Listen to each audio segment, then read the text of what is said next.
인터넷 게임을 하다가 어떤 여자아이를 알게 되었습니다. 그래서 둘이 처음에는 게임을 하면서 문자로 채팅을 하다가 나중에는 화상 채팅까지 하게 되었습니다.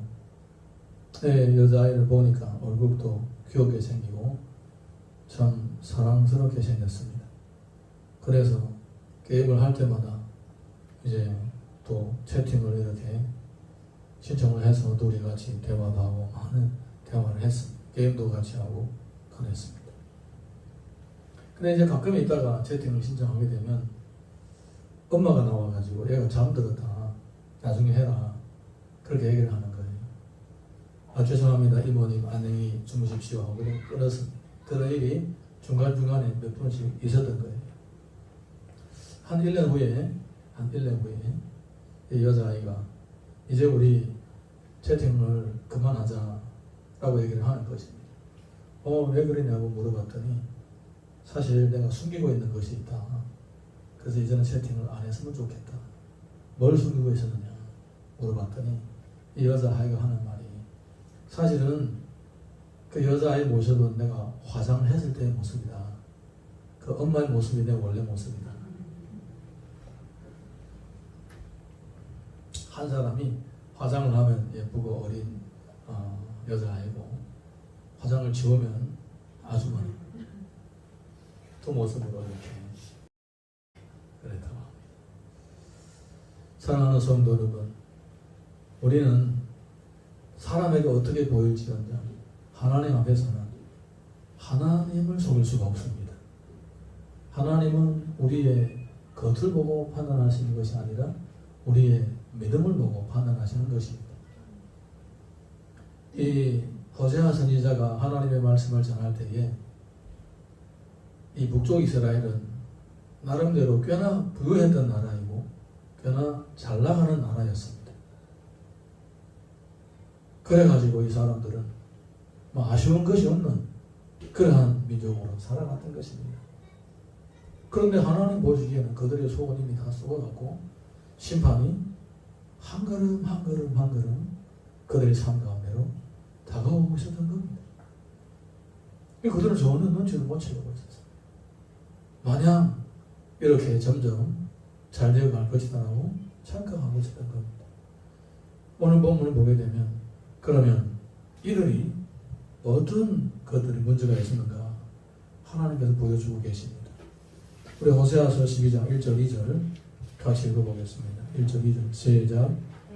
에브라임은 바람을 먹으며 동풍을 따라가서 종일토록 거짓과 포악을 더하여 아수르와 계약을 맺고 기름을 애굽에 보내도다. 여호와께서 유다와 논쟁하시고 야곱을 그 행실대로 벌하시며 그 행위대로 그에게 보응하시리라. 아멘. 에브라임은 바람을 먹으며 동풍을 따라간다고 했습니다. 거짓과 포악을 더했다라고 했습니다. 종일 거짓과 포악을 한다는 것입니다. 그러니까 그냥 보고 그냥 보여지는 에브라임의 모습하고 실제로 그들의 영적 상황하고는 다르다는 거예요. 다르다는 거예요. 거짓이야. 그런데 실제로 그들은 뭐 하고 있느냐? 속에는 무엇을 하고 있느냐? 남이 보이지 않을 때는 뭐 하고 있느냐? 아수르하고 계약을 맺고 기름을 애굽에다가 보낸다는 것입니다. 어떤 의미를 가지고 있느냐? 이사야서 7장 17절 20절 우리 읽어보겠습니까? 이사야서 7장 17절 20절 읽어봅니다. 다 같이 읽습니다. 시작.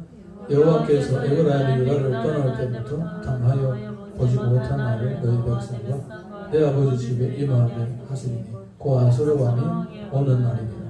그날이 주께서 하수 저쪽에서 세내어 온 삭도 곧 아수르 왕으로 내 백성의 머리를 털과 발털을 미실 것이요 즉 곧 깎으시리라. 아멘.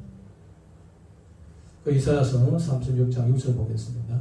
이사야서 36장 6절 시작. 보라 내가 애굽을 미는도다. 그것은 사람 갈대지 방울과 같은 것이다. 사람이 그것을 의지하면 손이 찔리니 애굽 왕 바로는 그를 믿는 모든 자에게 이와 같으니라. 이 북쪽 이스라엘 사람들이 하나님을 의지하지 않고 조금 있다가 애굽을 의지했다가 조금 있다가 아수르를 의지했다가 양쪽으로 왔다 갔다 하는 것입니다. 하나님을 의지하지 않는 거예요. 네. 하나님을 의지하지 않는 거예요. 자기 나름대로 아주 지혜로운 외교를 하고 있다라고 생각하는 거예요. 애굽이 오면 애굽하고 친하게 지내고, 그 다음에 아수르가 내려오면 아수르하고 친하게 지내고. 근데 유독 하나님을 의지하지 않는 거예요. 저는 한국 정치를 보게 되면 이런 주장을 하는 사람도 있더라고요. 경제적으로는 중국하고 친하게 지내고, 그 다음에 외교적으로는 군사적으로는 미국하고 친하게 지내고, 예, 꼭 이 당시에 이스라엘 사람들처럼 이 사람이 오면 이 사람하고 친하고 저 사람은 저 사람, 누구하고도 얼굴을 붉기 싫은 거예요. 왜냐하면 이 사람들을 덕을 봐야 되니까. 요만한 10만 평방 킬로미터의 땅 건물이 있는 5천만 인구가 잘 먹고 잘 살려면 열강들 가운데서 외교를 잘해야 되거든요. 그래서 경제적으로는 중국을 의지하고 또 군사적으로는 미국을 의지하고 이렇게 해서 양다리치기 하면서 이쪽 저쪽 누구도 놓치지 않는다, 이런 마인드를 가지고 있다는 거예요. 참 성경을 보게 되면 역사는 비슷한 모습으로 하고 있는 것 같아요.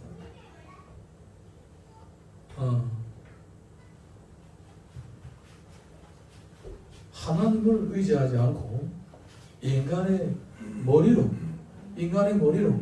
이런 방법을 쓰고 저런 방법을 쓰고 온갖 수법을 써서 살아가는 것은 위험이 많은 거예요. 나중에 방금 우리 읽었던 성경 말씀을 보게 되면 결국은 나중에 아수르도 이스라엘을 공격하게 되고 애굽도 이스라엘을 공격하게 되는 거예요. 네. 결국은 두 나라하고 다 관계를 좋게 얻으려고 하다가 두 나라로부터 다 공격을 받게 되고 이 두 나라 때문에 북쪽 이스라엘이 또 망하게 되는 거예요. 이게 얼마나 아이러니하는지 몰라요. 나름대로 한때는 이런 수법으로 나라도 부유하게 되고 국민들의 위상도 높아지고 있는데 어느 순간에 이 사람들이 하나님을 원리하고 하나님을 믿지 않고 하나님 인도하심 받지 않게 되니까 그들하고 손잡던 나라들이 오히려 그들을 멸망하게 하는 징계의 도구가 되었던 것입니다. 그래서요, 사람을 의지한다는 것이 얼마나 어리석은지 모릅니다. 하나님을 믿는 것이, 하나님을 의지하는 것이 진짜 지혜로운 것입니다. 아멘입니까? 네, 그 당시에는 손해가 날 수가 있습니다. 그 당시에는 불리해 보일 수가 있습니다. 융통성이 없어 보입니다. 아니 어떻게 하나님 의지한다고, 보이지도 않은 하나님 의지한다고 기도만 하고 있고 성경 말씀대로 따라 산다고 그렇게 바람을 잡는 것처럼 살고 있느냐. 현실을 바라봐야 되지. 이렇게 주장하는 이런 말들 때문에 마음이 흔들릴 때가 참 많죠. 예. 그런데 시간이 지나다 보게 되면 진짜 끝까지 살아남는 사람들은 하나님을 의지하고 주님의 인도하심을 받는 사람들인 거예요. 아멘입니까? 예. 남쪽 애국도 그냥 갈대지팡이라는 거예요. 갈대지팡이를 짚다가 지팡이 갈 때는 힘이 없어서 쉽게 부러집니다. 그러면 손이 질린다고 했습니다. 북쪽 아수르를 의지했다가 신앙도 혼합이 되고 나중에 그들에게 동화가 될 뿐만 아니라 침략까지도 받게 되는 거예요. 이거는 나라의 일만 얘기하는 것이 아니고 국제 정세만 얘기하는 것이 아니고 오늘날 현실에 살아가는 우리에게도 적용이 됩니다. 여러분, 우리가 하나님을 믿고 하나님의 인도하심을 따르면 어떻게 선택해도 상관이 없습니다. 할렐루야. 네, 선택이 잘못되면 그때마다 하나님이 수정해 주십니다. 그런데 하나님이 하나님을 의지하지 않고 내 멋대로 하면 아무리 잘 선택한다고 해도 정말로 100% 빈틈이 없이 100% 나에게 유익된다는 길을 선택할지라도 하나님을 의지하지 않으면 반드시 탈이 생기게 되는 거예요. 명심하시기 바랍니다. 자, 우리 이어서 3절에서 6절 보겠습니다. 3절에서 6절 시작. 야곱은 모태에서 그 형님 발꿈치를 잡았고 또 힘으로는 하나님과 교류해 천사와 교류가 이기고 울며 그에게 강구하였으며 하나님은 베들에서 그를 만나셨고 거기에서 우리에게 말씀하셨나니 여호와는 만군의 하나님이시라. 여호와는 그를 기억하게 하시는 이름이니라. 그런즉 너희 하나님께로 돌아와서 인애와 정의를 지키며 항상 너희 하나님을 바라지니라. 옛날에 너희들의 조상을 바라는 겁니다. 너희들의 조상 야곱도 너희들만큼 머리가 더 좋았다. 심지어 너희들보다도 머리가 더 좋았다. 그러면 어떻게 되느냐? 태어날 때부터 장자가 되려고 형하고 싸우지 않느냐? 태어나고 난 후에는 천사와 겨루고 복을 주지 않으면 못 놔주겠다라고 그렇게 애걸복을 하지 않았느냐? 그렇게 머리가 좋은 야곱이었다. 그런데 인간의 수법으로 쓸 때는 항상 부자격이 있었고 하나님을 의지할 때는 하나님의 약속이 그게 이루어지지 않았느냐?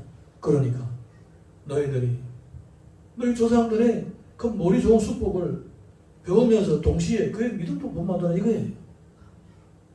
왜? 잔머리 굴리는 것만 배우고 진짜 중요한 믿음을 못 닮았느냐? 그러니까 야곱의 믿음을 배워라. 지금 그걸 얘기를 해주고 있는 거예요. 할렐루야.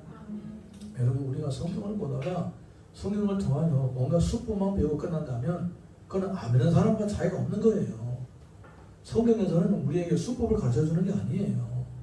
어떤 사람은 성경 사도행전을 읽다가 공산주의를 만들어냈잖아요. 수법만 거기서 찾아내면 안 되는 거예요. 삶의 지혜, 삶의 방법만 거기서 찾아내면 그거는 안 믿는 거예요. 성경을 읽으면서 하나님을 만나야 되고 하나님의 인도하심을 따르는 그 진짜 비결과 지혜를 얻어야 되는 것입니다. 삶이 잠깐 우리의 눈앞에 나타나는 문제의 풀이로 문제의 해답을 위해서 찾는다면 그건 잠깐이에요. 그건 안 믿는 사람도 성경 가지고 그렇게 합니다. 그래서 야곱을 보라는 거예요. 야곱이 하나님으로부터 복을 받는 것은 머리를 굴려서 그런 게 아니에요. 수법을 잘 써서 그런 게 아니에요. 결국은 그가 하나님을 의지했기 때문에 그가 머리를 굴리고 수법을 썼던 모든 부자격과 이거 다 해결이 되고 주님으로부터 약속을 받은 거예요. 그게 지혜라는 겁니다. 창세기 25장 24절에서 25절 보게 되면 이런 얘기를 언급하고 있습니다. 우리 같이 읽어봅니다. 시작.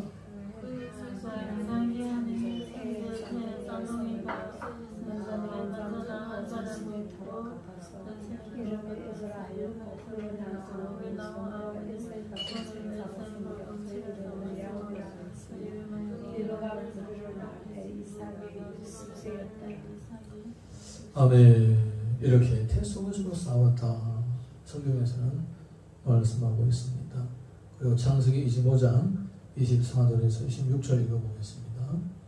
야곱은 홀로 남았더니 어떤 사람이 나흘이 새도록 야곱과 씨름하다가 자기가 야곱을 이기지 못함을 보고 그가 야곱의 허벅지 관절을 치며 야곱의 허벅지 관절이 그 사람과 싸움 씨름을 할 때에 어긋나더라. 그가 이르되 나를 생각하니 나로 가게 하라. 야곱이 이르되 당신이 내게 축복하지 아니하면 가게 하지 아니하겠나이다. 수법을 써서 장자의 명분을 빼앗고 수법을 써서 장자의 복을 먹고 수법을 써서 부자가 되었습니다. 그렇지만은 하나님이 복 주지 않으시면 안 된다는 사실을 뼈저리게 느낀 거예요. 모두마다 하나님이 하셔야 된다는 것을 알고 있었던 겁니다. 하나님은 이 이스라엘 백성들을, 북쪽 이스라엘 백성들을 책망할 때에 바로 이 얘기를 하고 계시는 거예요. 조상들의 머리 좋은 거, 수법을 잘 쓰는 거, 그걸 배웠다면 믿음도 배우라는 거예요. 저희들이 중국에서 신앙생활을 할 때에 한국에서 선교사님들이 많이 오셨습니다. 그리고 그 당시에 한국 경제가 참 좋았을 때예요. 92년, 3년, 4년, 5년, 7년 이때. 그래서 와서 성경도 가르치고 제자 양육도 하고 그리고 어려운 분들 돕기도 하고 심지어 예배당도 사주고 그랬습니다. 그러면서 이제 다니면서 간증도 많이 했습니다. 한국은 하나님을 믿어서 부자 나라가 되었다. 우리 그때 교회 다니는 청년들 중에서 두 부류로 나뉩니다. 한국 선교사님들이 주님을 믿는 그 믿음을 배우고자 하는 사람이 한 부류고, 또 한국 선교사님들이 두터운 주머니를 보고 따라다니는 사람들이 일부류였습니다.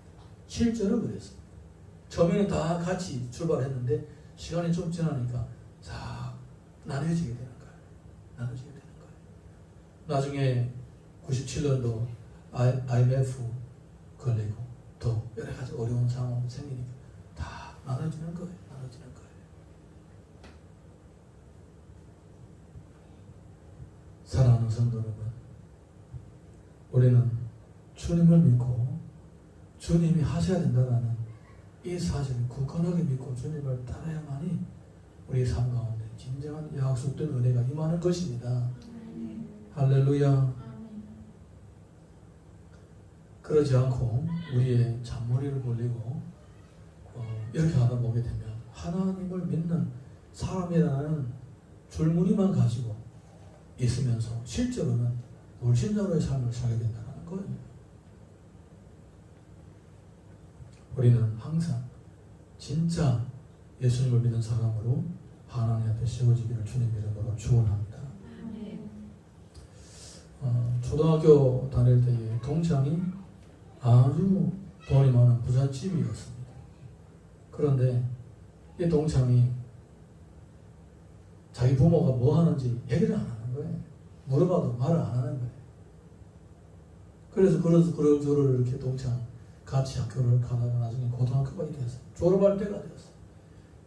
그래도 계속 야 우리 졸업하기 전에는 너희 부모가 뭐 하는지 알아야 될 거 아니냐 물어보는 거예요. 그래서 좋다고 집에다가 초대를 했어요. 졸업할 때가 되니까 집에서 뭐 맛있는 것도 먹고 놀기도 하고 친구들 데려다 가보니까 짠한 별장에 사는 거예요. 집에 마당에 들어가보면 차도 외제차도 있고 그러는 거예요. 너네 아빠 엄마 뭐 하는 사람이야? 그랬더니 얘가 하는 말이 사실 우리 아빠 엄마는 저 시장 앞에서 붕어빵을 하는 사람들이야. 그동안에 창피해서 말 안 했어. 아침에는 트럭을 몰고 나가고 앞치마를 두르고 장보 입고 앞치마를 두르고 나가고 휴일날에는 벤츠 몰고 다니는 거야. 휴일날에.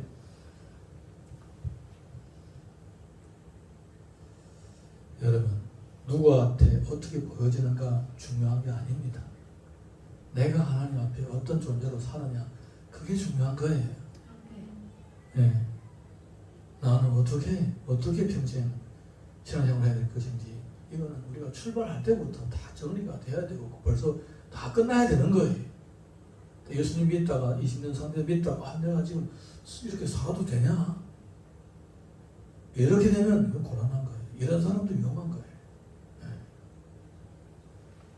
처음부터 주님과의 관계를 인생의 최우선에다 세우고 날마다 주님과 동행하면서 믿음으로 살아갈 수 있기를 바랍니다. 7절에서 10절 보겠습니다. 7절에서 10절 시작. 7절에서 10절 그는 상인이라 손에 거짓 저울을 가지고 쏠기를 좋아하는도다. 에브라임이 말하기를 나는 실로 부자라.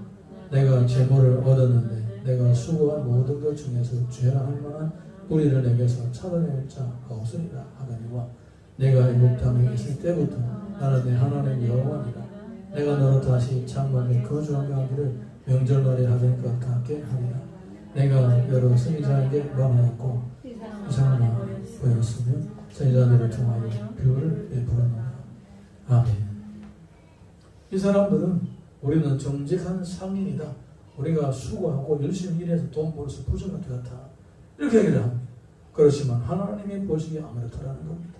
하나님 보시기에는 그들이 벌을 받아야 마땅한 악을 행했다는 것입니다. 그래서 계속 선지자들을 보내셔서 그들을 책망을 하시던 것입니다. 그러면서 하는 말씀이 내가 너희로 다시 장막에 거주하게 한다. 다시 장막으로 보내겠다. 어떻게 명절날에 하는 것 같이 다시 장막으로 보내겠다는 겁니다. 이 무슨 얘기냐? 무슨 얘기냐? 자, 우리 성경을 읽어보겠습니다. 너희가 토지 소산 거두기를 마치거든 일곱째 달 15째 날부터 이래 동안 여호와의 절기를 지키되 첫날에도 안식하고 여덟째 날에도 안식할 것이요 너희는 이래 동안 초막에 거주하되 이스라엘에서 난자는 경한 초막에 거주할지니 이는 내가 이스라엘 자손을 애굽 땅에서 인도하여 내릴 때에 초막에 거주하게 한 줄 너희 대대로 알게 하라. 나는 너희 하나님 여호와니라. 아멘. 출애굽기입니다. 출애굽기 28장 39절에서 43절입니다. 이스라엘 백성들이 애굽에서 나온 다음에 하나님께서 그들에게 뭐라고 말씀하시냐면 너희들은 이제 가나안 땅에 들어가게 되면 거기에서 초막절을 지켜라고 말씀하십니다. 초막절은 뭐냐? 이 광야에 다니면서 어디 가서 잠깐 머물 때마다 초막을 짓고 거기에서 생활했던 것처럼 가나안 땅에 들어가서는 매년마다 1년에 한 번씩은 7월 15날에는 반드시 초막절을 생겨나는 겁니다. 일주일 동안 들에 나가서 나무가지라든가 풀이라든가 이런 거 뜯어가지고 초막을 짓고 거기에서 일주일 동안 생활을 하라는 겁니다. 너무 힘들어 죽겠는데요. 나는 지금 버섯한 기와집 있는데 왜 굳이 일주일 내내 그 벌레가 많고 춥고 이런 곳에서 내가 일주일 동안 살아야 됩니까? 이렇게 할 수 있습니다. 그런데 하나님께서 그 절기를 반드시 지켜라고 하는 겁니다. 그 절기를 지키는 이유는 뭐냐? 너희들이 원래는 이렇게 고생스럽게 살았다라는 겁니다. 그러니까 지금 너희들이 좋은 기와집에서 살고 배부르게 먹고 사는 것은 전적으로 하나님의 은혜다. 너희들이 원래는 이 초막에서 이렇게 살았다. 그러니까 1년에 한 번씩 일주일 동안 초막에서 살면서 하나님의 은혜를 묵상하라고 하는 거예요. 1년에 일주일 동안. 그런데 이들이 범죄함으로 인해서 이제는 1년에 일주일이 아니라 주구장창 계속 이렇게 초막으로 다시 보내버린다 이 말입니다. 그러니까 하나님의 은혜를 걷어가시면 그들은 그냥 초막에서 평생 살아야 할 신세라는 겁니다. 그들에게 하나님의 은혜가 있어야 1년 내내 배부르고 덤다하시면서 자기 집에서 살 수가 있을 수가 있다는 것입니다. 이거를 알려주려고 초막절을 정해주셨고 또 그들이 하나님을 떠나고 죄악 가운데서 살 때는 다시 초막으로 돌려보낸다. 지금은 너희들 장사를 잘하고 애굽하고도 친하고 아수르하고도 친하고 여기 붙었다 저기 붙었다 양쪽 치기를 하지만은 얼마 안 돼서는 다 잃어버리게 되고 초막으로 돌아가게 된다. 말씀하시는 거예요. 하나님의 방법으로 살지 않음으로 얻어지는 모든 소유는 언제 한 순간에 다 없어지게 되고 사라지게 되고 원래 빈털터리로 돌아가게 되는 거예요. 여러분 우리가 지금 살아가는 것은 하나님의 은혜로 살아가는 거예요. 건강도 하나님의 은혜고 가족 축복도 하나님의 은혜고 자녀도 하나님의 은혜고 아멘 한 사람도 없네. 직장 다니는 것도 하나님의 은혜고 할렐루야. 네. 다 하나님의 은혜입니다.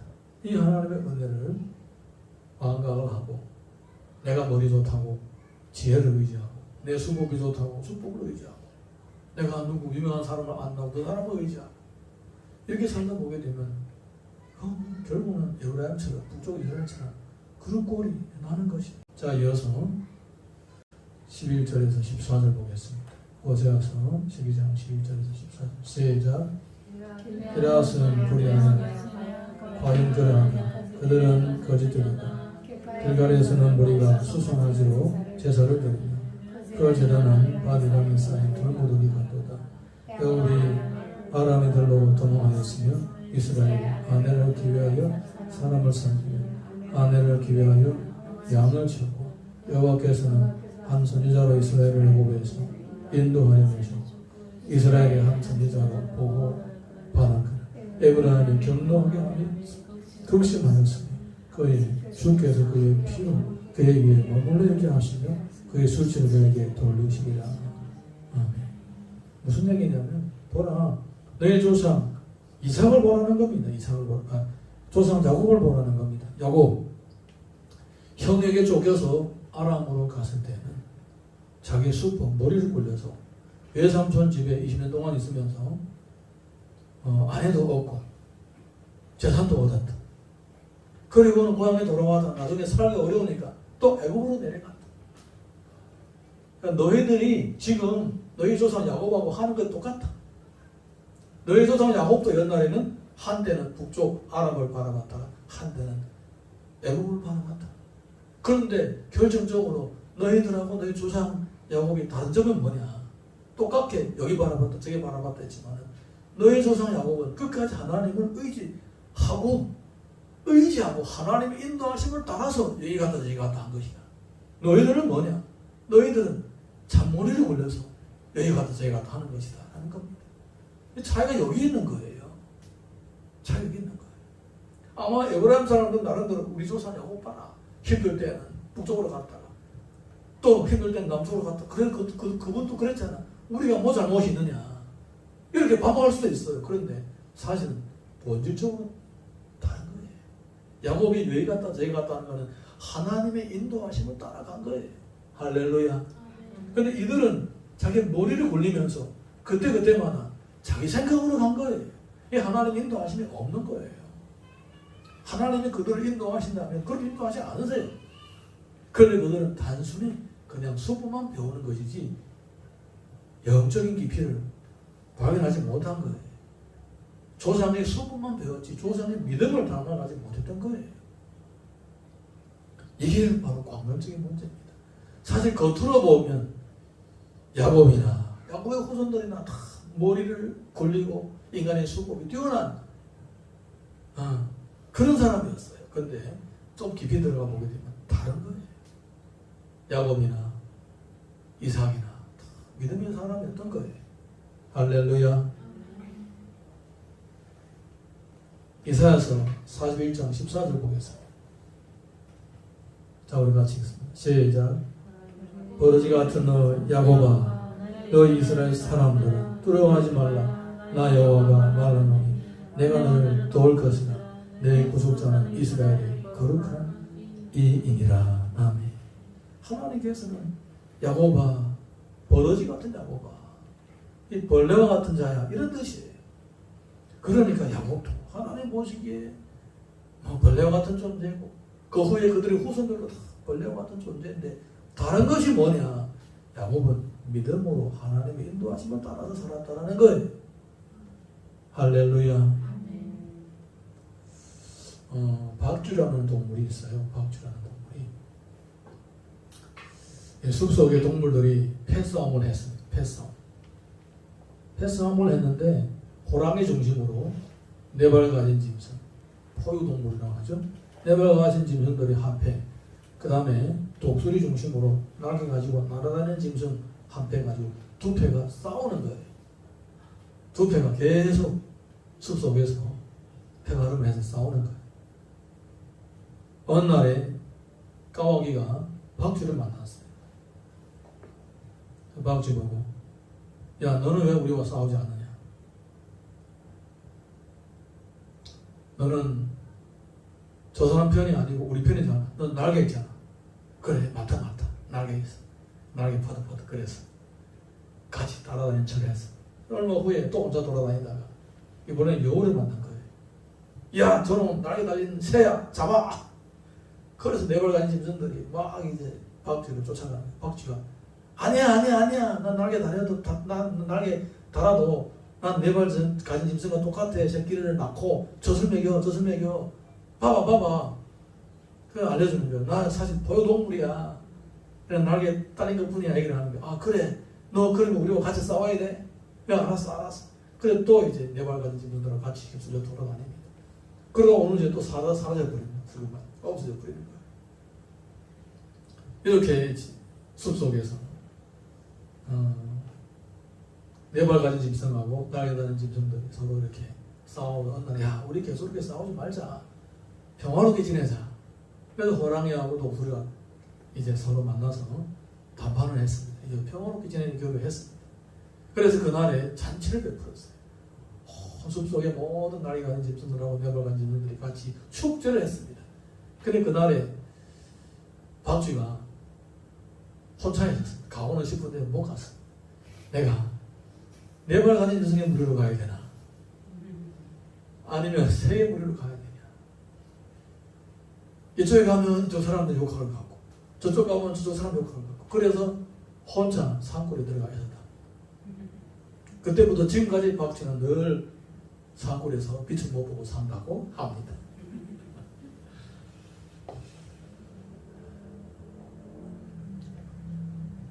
에브라임이 박쥐 신세예요. 박쥐 신세. 애굽에 오면 애굽 편처럼, 아수르 내려오면 아수르 편처럼 그렇게 살다가 결국은 버림을 받게 되는 거예요. 양쪽에서 다 버림을 받게 되는 거예요.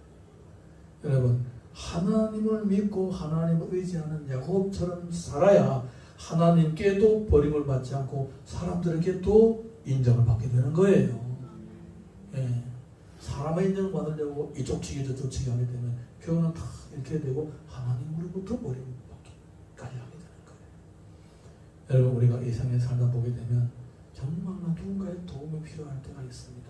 누군가가 딱 나를 도우러 갔습니다. 도와줬으면 좋겠다. 도와줬으면 좋겠다. 막 말이 막 여기까지 나올 때가 있어요.